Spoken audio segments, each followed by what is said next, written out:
Hello दोस्तों, study class 0.2 में आपका स्वागत है। आई एम सूर्य। दोस्तों आज हम बात करेंगे क्लास 12th हिस्ट्री। अध्याय क्या है दोस्तों?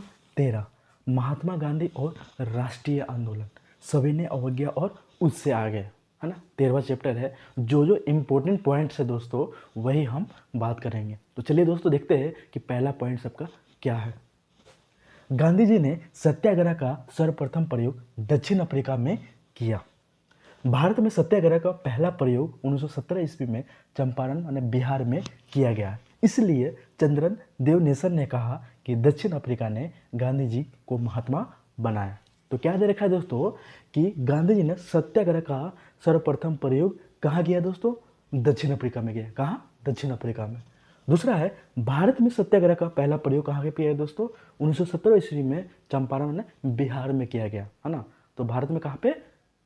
चंपारण माने बिहार में पहला प्रयोग सत्याग्रह का किया गया। कब किया गया दोस्तों? 1917 ईस्वी में किया गया। इसलिए चंद्रन देवनेसन ने, है ना, क्या कहता दोस्तों? ये चंद्रन देवनेसन ने कहा कि दक्षिण अफ्रीका ने गांधी जी को महात्मा बनाया। माने किसने महात्मा बनाया गांधी जी को? तो दक्षिण अफ्रीका ने गांधी जी को महात्मा बनाया। नेक्स्ट पॉइंट क्या है दोस्तों?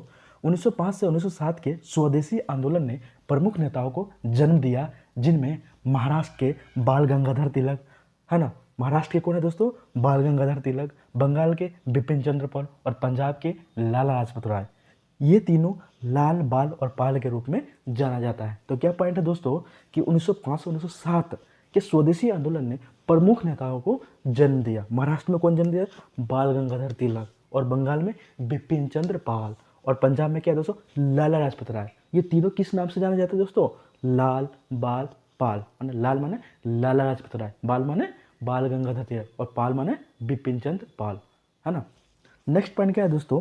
गांधी जी की पहली महत्वपूर्ण सार्वजनिक उपस्थिति फरवरी 1916 में बनारस हिंदू विश्वविद्यालय के उद्घाटन समारोह में हुई, जहां उन्होंने मजदूरों और किसानों को अपने भाषण का केंद्र बिंदु बनाया तथा अपने भविष्य की राजनीतिक रूपरेखा तय की दोस्तों। तो क्या दे रखा है दोस्तों कि गांधी जी की महत्वपूर्ण सार्वजनिक उपस्थिति 1916 में बनारस हिंदू विश्वविद्यालय के उद्घाटन समारोह में हुई। कहाँ पे हुई दोस्तों?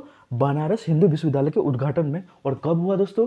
फरवरी 1916 में, जहां उन्होंने मजदूरों, किसानों को अपने भाषण का केंद्र बिंदु बनाया, है ना। किसका केंद्र बिंदु बनाया दोस्तों? किसका? मजदूरों और किसानों को, तथा अपने भविष्य की राजनीतिक रूपरेखा तय की। अगला पॉइंट क्या है दोस्तों? देखते हैं। चंपारण सत्याग्रह 1917 तथा अहमदाबाद और खेरा 1918 में की गई पहल से गांधी जी एक ऐसे राष्ट्रवादी नेता के रूप में उभरे जिनमें गरीबों के लिए गहरी सहानुभूति थी। तो क्या है दोस्तों?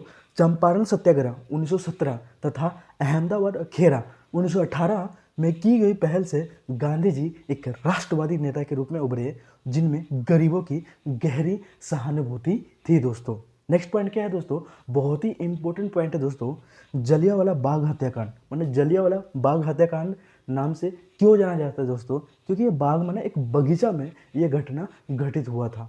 तो जलियांवाला बाग हत्याकांड 19 मार्च 1919 ईस्वी को रोल्ट एक्ट लागू किया गया। इसके अनुसार किसी भी संदेहास्पद व्यक्ति को बिना मुकदमा चलाए गिरफ्तार किया जा सकता है, परंतु उसके विरुद्ध ना कोई अपील, है ना, ना कोई दलील, ना कोई वकील किया जा सकता था। गांधी जी ने इस कानून के विरुद्ध में 6 अप्रैल 1919 ईस्वी को देशव्यापी हड़ताल करवाई। 13 अप्रैल 1919 ईस्वी को अमृतसर में जलियांवाला बाग हत्याकांड हुआ और डॉक्टर सतपाल और सैफुद्दीन किचलू की गिरफ्तारी के विरोध में हो रही है। तो क्या है दोस्तों कि 19 मार्च 1919 ईस्वी को रोल्ट एक्ट माने कानून लागू किया गया। इसके अनुसार किसी भी व्यक्ति पर, है ना, संदेहास्पद व्यक्ति है तो उसको व्यक्ति को बिना मुकदमा चलाए क्या कर सकते हैं दोस्तों? गिरफ्तार किया जा सकता है, परंतु उसके ना कोई अपील, है ना, ना कोई दलील, माने ना कोई अर्जी दिया गया है, ना कोई अपील किया गया है ना कोई वकील है ना, बिना पूछे गिरफ्तार किया जा सकता था। गांधी ने इस कानून के विरुद्ध में, माने गांधी जी ने जो रोल्ट एक्ट कानून के विरुद्ध में 6 अप्रैल 1919 ईस्वी को देशव्यापी माने देश में हड़ताल करवाई। किसने? गांधी जी ने। कब किया गया दोस्तों? 6 अप्रैल 1919 ईस्वी को। 13 अप्रैल 1919 ईस्वी को अमृतसर में जलियांवाला बाग हत्याकांड हुआ। तो जलियांवाला बाग हत्याकांड कहाँ पे हुआ दोस्तों? 13 अप्रैल 1919 ईस्वी को, माने 13 अप्रैल 1919 ईस्वी को अमृतसर में जलियांवाला बाग हत्याकांड हुआ। डॉक्टर सतपाल और सैफुद्दीन किचलू की गिरफ्तारी के विरोध में हो रही है। ये सारे घटना क्यों हो रहा है दोस्तों?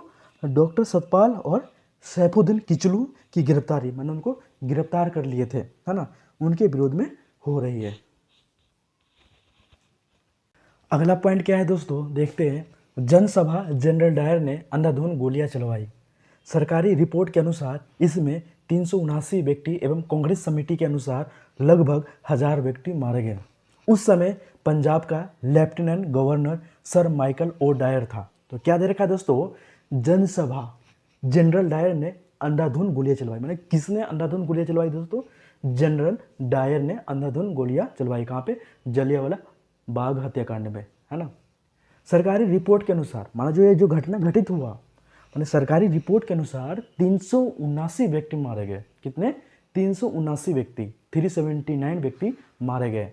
एवं कांग्रेस समिति के अनुसार, माने कांग्रेस समिति के अनुसार क्या रखा देखो, लगभग, है ना, 1000 व्यक्ति मारे गए। माने कितने? 1000 व्यक्ति मारे गए। उस समय पंजाब का लेफ्टिनेंट गवर्नर, माने उस समय पंजाब का lieutenant governor sir Michael O'Dwyer था। माने कौन था दोस्तों? लेफ्टिनेंट गवर्नर कौन था उस समय में? कहाँ का? पंजाब का। ये घटना कहाँ पे हुआ दोस्तों? पंजाब में हुआ। पंजाब में ही अमृतसर है, अमृतसर में जलियांवाला बाग हत्याकांड, है ना, वहीं पे हुआ ये। लेफ्टिनेंट गवर्नर यानी कौन है? सर माइकल ओ डायर था, मतलब सर माइकल ओ डायर था। नेक्स्ट पॉइंट क्या दोस्तों? बहुत ही इंपॉर्टेंट पॉइंट है।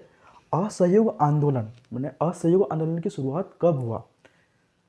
1 अगस्त 1920 में असहयोग आंदोलन की शुरुआत हुई। असहयोग आंदोलन में छात्रों, वकीलों ने बढ़ चढ़ करके हिस्सा लिया। सरकारी संस्थाओं का परित्याग किया गया। मजदूरों द्वारा कारखानों में हड़ताल, वनवासियों द्वारा वन कानूनों का उल्लंघन किया गया दोस्तों। तो असहयोग आंदोलन की शुरुआत कब हुआ दोस्तों?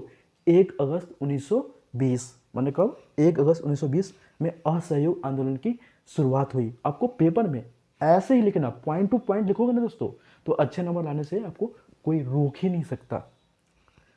असहयोग आंदोलन में छात्रों, माने किसने भाग लिया दोस्तों? छात्रों ने, माने विद्यार्थी ने भाग लिया। वकीलों ने बढ़ चढ़कर इसमें हिस्सा लिया, माने भाग लिया। सरकारी संस्थाओं का परित्याग किया गया, माने सरकारी जो संस्थाओं का परित्याग किया गया।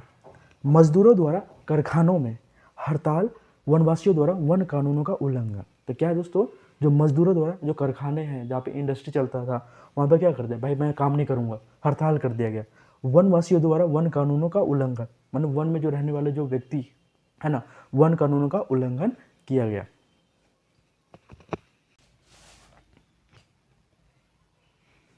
अगला पॉइंट क्या है दोस्तों? 5 फरवरी 1922 चौरी चौरा कांड। बहुत ही इंपॉर्टेंट टॉपिक है दोस्तों। माने 5 फरवरी 1922 चौरी चौरा कांड हुआ, है ना। चौरी चौरा कांड कब हुआ दोस्तों? 5 फरवरी 1922 को चौरी चौरा कांड हुआ। 5 फरवरी 1922 ईस्वी को गोरखपुर जिले के चौरी चौरा नामक स्थान पर असहयोग आंदोलनकारियों ने क्रोध में आकर के थाने में आग लगा दी, जिससे एक थानेदार एवं 21 सिपाहियों की मृत्यु हो गई।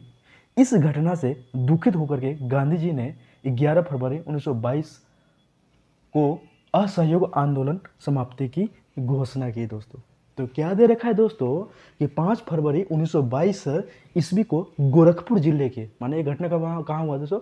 गोरखपुर जिले के चौरी चौरा नामक, माने वहाँ पे नाम है, एक जगह का नाम है चौरी चौरा नामक स्थान पर असहयोग आंदोलनकारियों ने, माने क्रोध में, माने गुस्सा में आकर के थाने में क्या कर दी दोस्तों?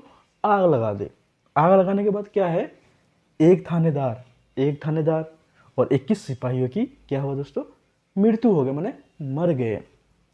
इस घटना से दुखित होकर के, माने इस घटना से दुखित हो, माने दुख ही हो गया कौन?